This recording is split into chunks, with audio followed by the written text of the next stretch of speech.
Friends, நாங்கள் ஒரு இடத்துல செடி வாங்க போயிருந்தோம். அந்த இடத்துல மணி பிளான்ட் செடி இருந்தது. அதை எல்லா கட்டிங்ஸும் கொஞ்சம் கேட்டு வாங்கிட்டு வந்தோம்.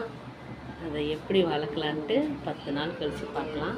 இப்போ கட்டிங் பண்ணிட்டு போட்டு வீடியோ போடுறோம். ஃப்ரெண்ட்ஸ், அந்த கட்டிங் எல்லாம் கட் பண்ணிட்டேன். இப்போ இந்த செடியில் போட்டு பார்க்கலாம்.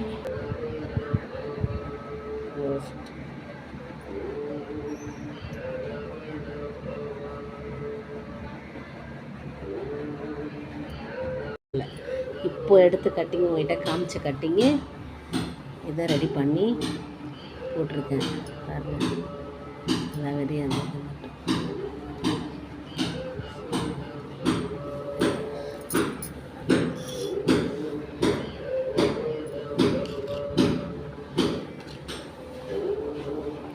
பிடிச்சிருந்தா ஒரு லைக் பண்ணுங்கள்.